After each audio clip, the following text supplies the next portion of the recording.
Mark S. Lewis, welcome to the Human Capital Innovations Podcast. Hey, thanks for having me.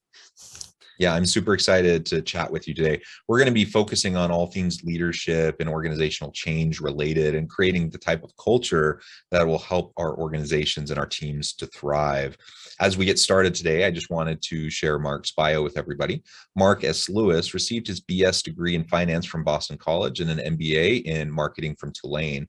He worked for IBM for 13 years before forming Communique in 1994. As president of Communique, it quickly became the South's fastest growing ISP, building a client base of over 10,000 users. After Communique was purchased in 1997, Mark merged multiple businesses to form a new internet company called Orange Twine, which was chosen by the Chamber as the Rising Tide Small Business of the Year in 2005. In technology. In late 2002, Mark became president of Louisiana Technical Council to assist the state in technology development. In 2005, he was selected by the governor's office as technology leader of the year for Louisiana. He helped Louisiana rise from 49th to 32nd out of 50 states in technology employment. And he continues to appear live for 12 plus years on WWL-TV's monthly program called Digital Gumbo that helps promote local technology initiatives and campaigns in the region. And really, I could go on and on and on, Mark. You've accomplished so many wonderful things. Anything else about yourself, your background, your bio that you'd like listeners to know? You know what I'm really excited about is over the last 10 years, I've actually moderate CEO roundtables, and I get together with 15 to 18 CEOs on a monthly basis throughout the year to help them initiate directives to help accelerate their growth, to help them learn from other CEOs and to network peer-to-peer. But a lot of CEOs can learn from other CEOs by being part of the roundtable, but then I can provide really some really important growth strategies for helping them. Yeah, that's excellent. Those types of executive roundtables can be very, very beneficial to everyone involved. And it's a great way for continual development as we progress in our own careers. That's fantastic. So something else that you've accomplished is your recent book published in late 2018, Give a Damn, the Ticket to Cultural Change. And that really is the driver behind the main topic for today. We're going to talk about the ticket to impactful cultural change within organizations.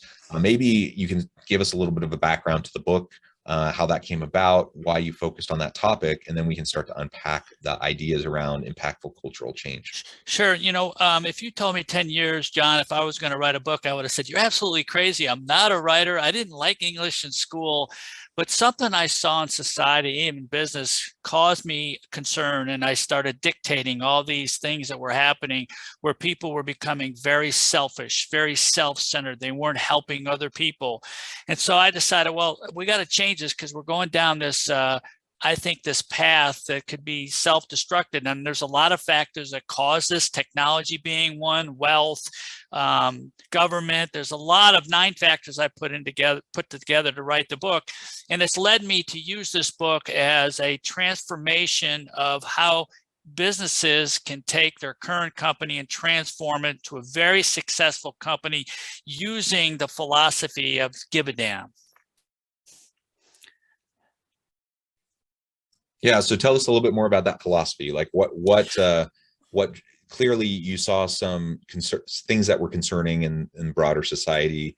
Why did you frame it that way? And then what are some of those elements that you really focused in on? Well, it's all about people and what can we do to help people. And so within the give a damn mentality, I found that successful leaders have to have certain human qualities in order to be very successful and to be able to hire the right people that can fit into their organization, that can transform what they're doing and make it kind of like a family type of atmosphere. So I developed a special interview technique, and it's really been very, very successful because I'm not so much concerned about what people know.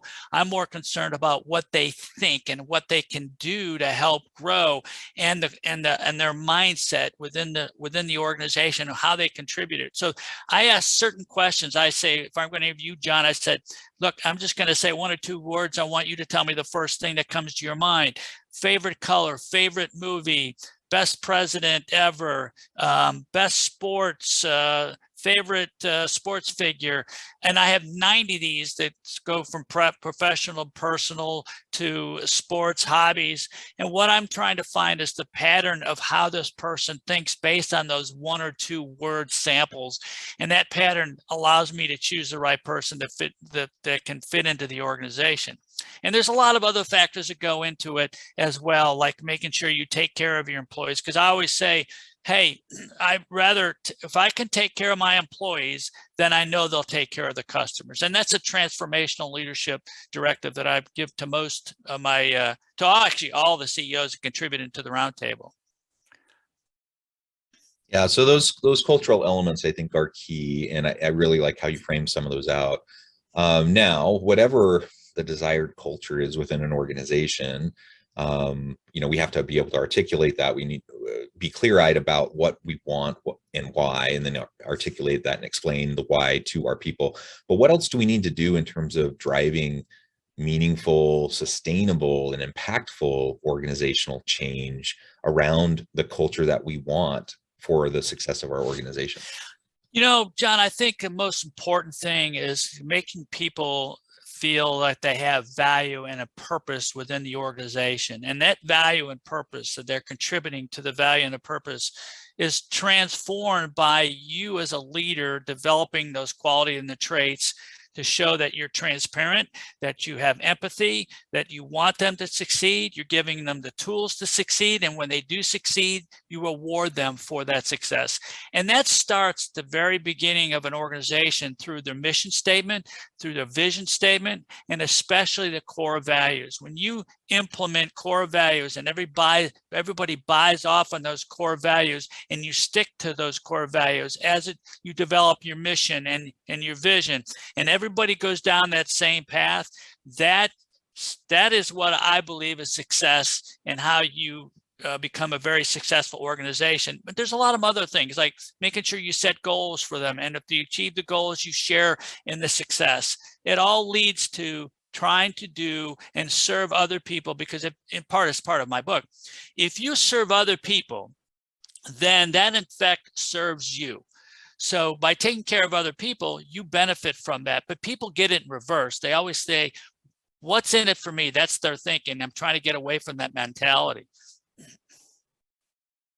Yeah, and I like a servant leader kind of an approach to how we lead organizations. If we want a healthy, dynamic, innovative organization, we need to empower those around us. We need to trust in them. They need to trust in us.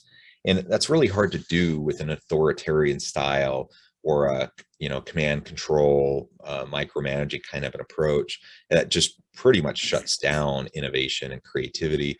And so the servant leader approach, and we could quibble on the ins and outs of what that means exactly, but generally speaking, I think really what it means is that I have a developmental approach to my people, that I want to support them, I want to help develop them, and that I don't see myself above them. Rather, I see my job is to get the best out of them and to support them to accomplish that, and be willing to roll up my sleeves and work alongside them when necessary, but also lean on their expertise and empower them to leverage the expertise that they have that I may not have as the leader of the overall group.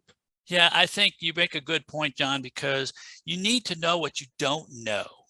And some leaders don't think that they know everything, and I think that's an issue.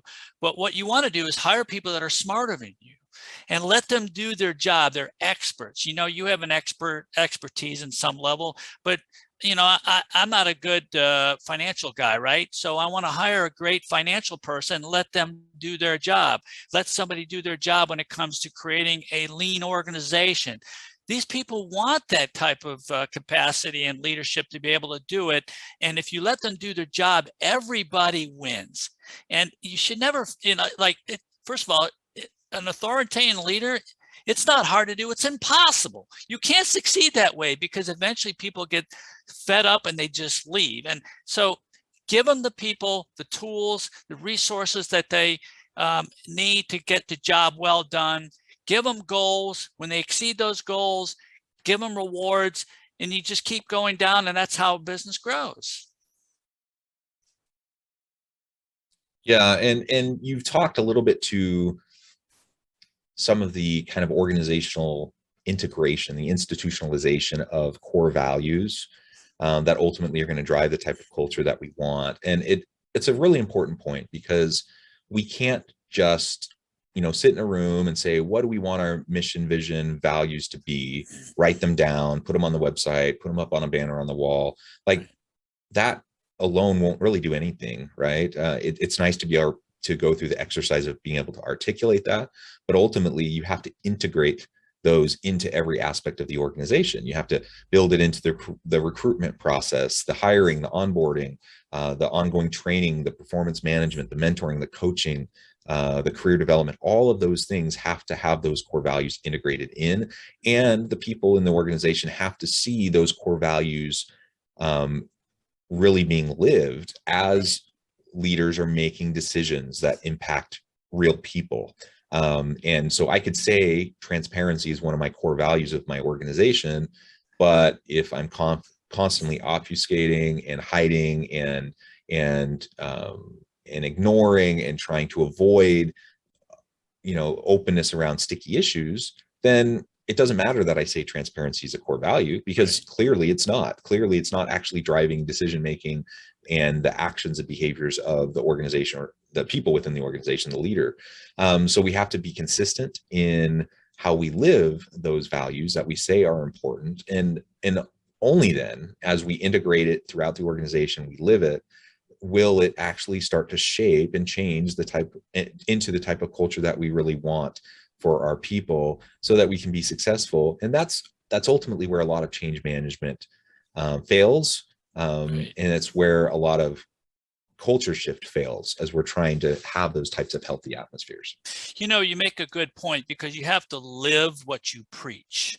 And what you preach, if you live that, then that gains trust and respect from the leader and to your employees. So you need to, by gaining that trust and respect, then people are going to want to do things to make the company successful. And and I always say that your company is usually as strong as your weakest link. If you have a weak company culture, it affects everything down the line. So you want to make sure you're strong in all those areas, and the trust and the respect that you get as a leader. Those are the people that want to follow you. And when they want to follow you, they want to do the kind of things that can help not only them succeed and help them grow as an individual, but also help the company. Because, I always say, look, my goal here at hiring you as an employee is to continue your development.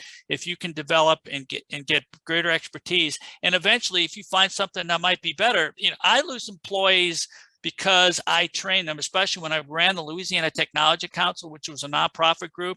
I brought them in with the expectation that they were going to leave, because I gave them responsibilities, I gave them development, and as a nonprofit, it was hard for me to take the next step level, but I knew that they could get to the next level. And I was very proud of all the people that I've hired have gone on to greater and better things, because I helped them improve their lives and gave them a better life, so to speak. Yeah, and I think that's honestly the mark of a great leader, is one that lifts everyone around them to become, to really achieve their potential and to become better than they were previously. Some people have a model of leadership where they basically try to use up the resource that they have on their team, and get as much out of them as they possibly can, squeeze every last ounce of productivity out of them, and then when they're done, and they leave, or you kind of wash your hands of them and let them go their separate ways.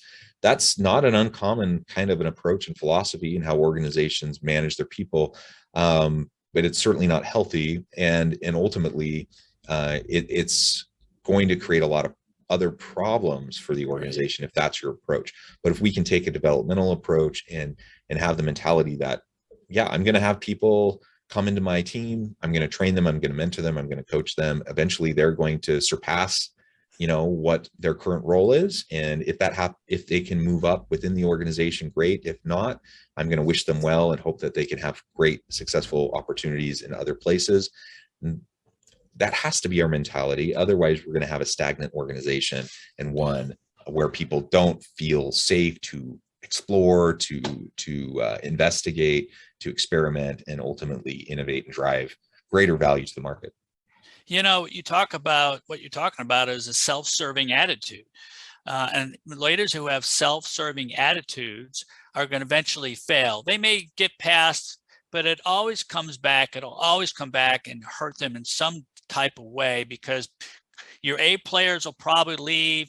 They're going to go to a different company. But having this servant attitude, like you talked about early, is really what makes people successful. And what people need to understand is the more you do for others, don't ever expect it'll come back, but it's going to come back in droves. But the more you do for others, the more you're going to get in return. And that's what people need to understand. Don't do it because you want something that's in it for you. Do it because you're helping somebody, you're helping them grow, you're helping them get to the next level. And you know, when you do that, there's a sense of satisfaction. And when you have satisfaction and a positive attitude, guess what happens? You actually live longer because there's less stress on the body. The havoc on the body is stress. And when you go through a lot of stressful situations, health problems occur, right? And we don't want that. But if I can help somebody, I feel good. That's an internal mechanism within my body that's helping me overall in my health and my mental attitude. And that's part of what success is all about. And living, everybody wants to live as long as possible, right? This is a great way to be able to do that.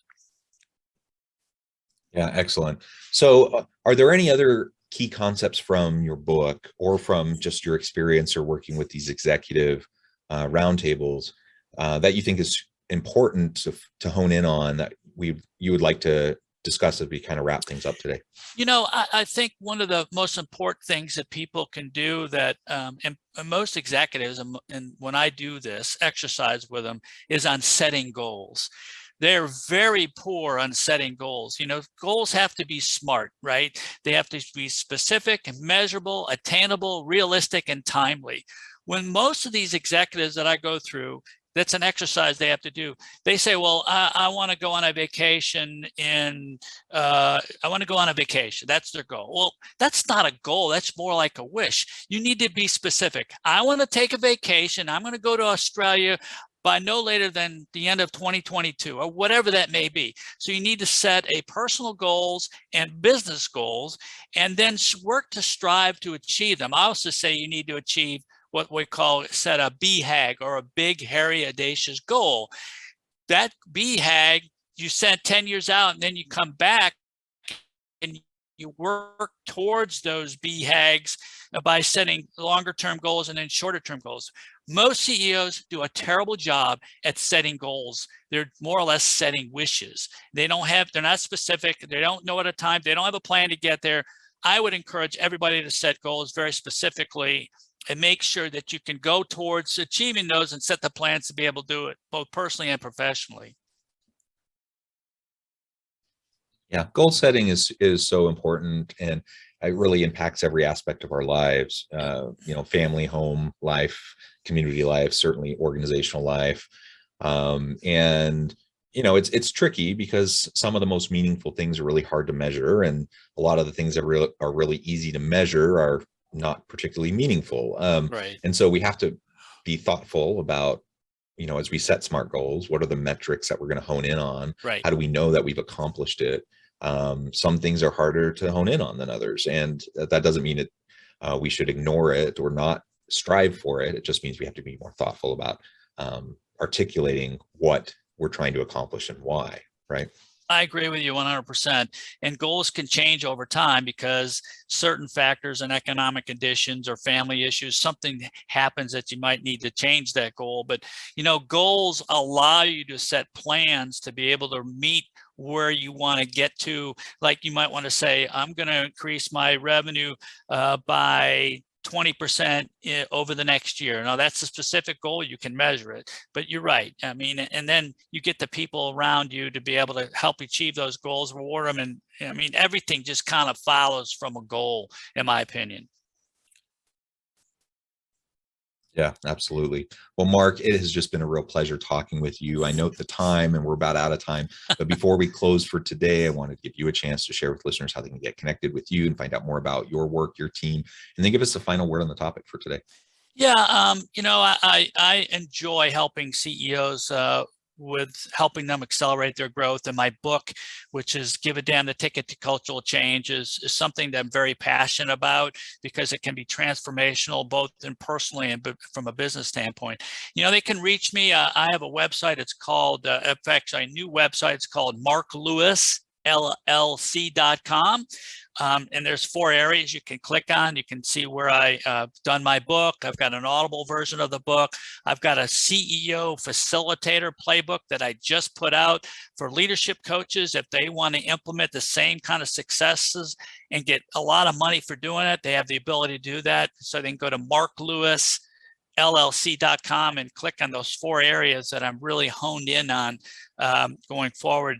And I even starting a new business, a new startup, John, that's part of, and here I am 64 years old and I'm starting a new startup. Like, what are you doing? You're crazy.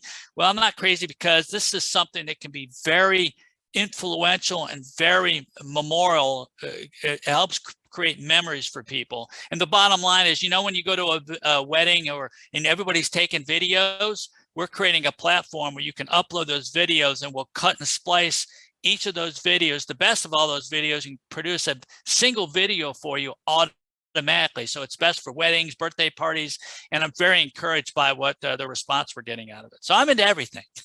Yeah, that's wonderful. Yeah. Well, Mark, it has been a pleasure. I really appreciate your time and the insights you shared. I encourage listeners to reach out and get connected, find out more about what Mark can do for you. And as always, I hope everyone can stay healthy and safe, that you can find meaning and purpose at work each and every day. And I hope you all have a great week. Thank you.